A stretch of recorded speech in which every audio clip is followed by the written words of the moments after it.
Okay, we've already discussed what makes us us, the individual and the social factors that go to make up our identities.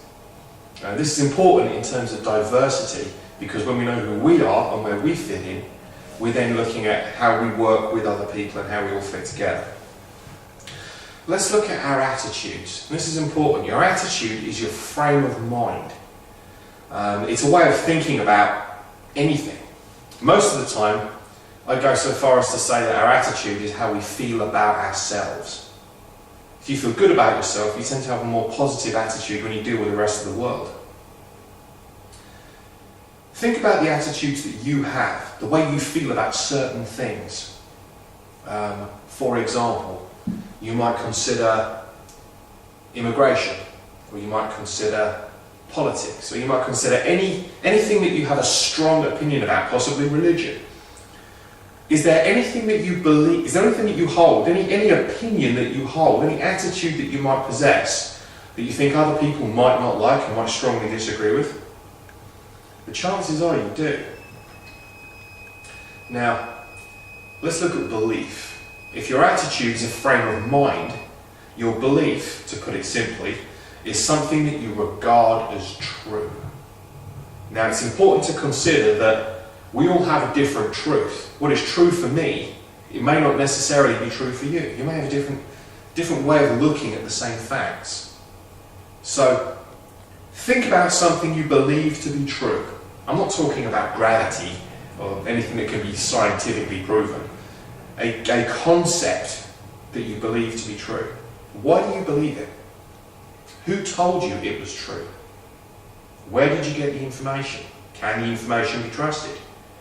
This is important in terms of understanding our beliefs and in terms of understanding other people's. Whereas we've talked about our attitudes and our beliefs, now we come to our values. Now values, the clue is in the word there. They are ideas that are valuable to us and that we hold them in respect. Now consider your values. Your values are things that you will stand for. Now, I was taught that if you stand for nothing, you'll fall for anything. So consider, what kind of values do you have? It's quite possible that you may come from a different culture to mine, and yet we will share the same values. We might share them differently, but we'll probably still believe in things like honesty, integrity, trustworthiness. These are key common values. Family values is another very important one. These values that we hold, we may share them differently across thousands of miles, but we still share them. And it's important to consider the values that you hold, why you hold them, and how you can best express them. As I've pretty much alluded to already, we can share our attitudes and beliefs and our values regardless of where we're from. When we get together with other people who share our attitudes, beliefs and values, we can form groups. Now that sharing might be because we've had the same experience, or it might be because we've had the same information or the same events. Think about organisations that you know or are aware of, maybe ones that you're even a member of. Why are you all together? It could be a shared love of train spotting. It could be a shared love of a certain type of food or a certain method of cooking. It could be a certain religion. It could be any number of things that draw you together so you share the same opinions, same attitudes, beliefs and values. How do we create these though? I've asked the question already, but we'll come back to it. Why do you feel the way you feel about these things? Why do you have these attitudes, beliefs and values? Where do they come from? Well, in the most part, they come from our families to begin with. If you consider that, imagine that you were going to a location in central London, but you only had a map that was written in 1938. You'd have a problem finding that location on account of the map hasn't changed, but all the territory has. Central London is significantly different to the way it was in 1938. When you think about the journey of your life, the map that you will look at is the one that is given to you by your parents, usually. That's the first map you get access to. That map may have been written a long time ago. It may have been written on bad advice. Consider that if my great-great-grandfather had been a member of the Ku Klux Klan, there's every possibility that I may grow up with a very, very different set of attitudes, opinions, beliefs and values than I do now. So consider where you get them from. Your families, obviously the first big one. Your culture, you might have a strong cultural identity that breeds in you attitudes, beliefs and values. Your friends, certainly, will influence these things. Any experience that you have, whether it is good or whether it is bad, it is going to shape your attitudes, beliefs and values. The media have a lot to answer for in terms of the way they promote certain cultures, certain sectors of our community.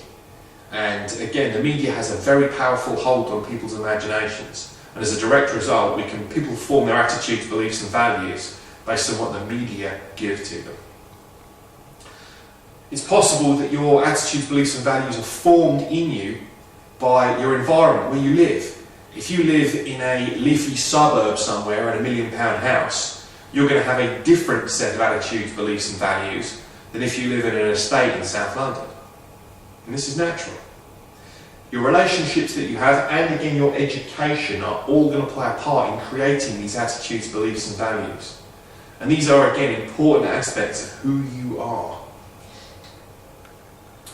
Now, we should have freedom to express our attitudes, beliefs and values. You have a right to have your own attitudes, beliefs and values. I cannot stress it enough, you have a right. It helps us develop our identities. Knowing these things helps us develop ourselves as people. It helps us gain confidence to participate and contribute to our society and our communities.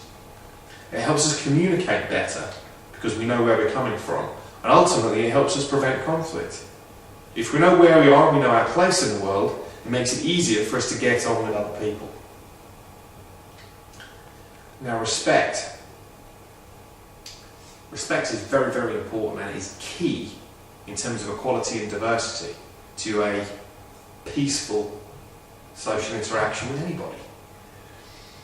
We can see here, there's nobody, I would suggest, is saying that we need to agree.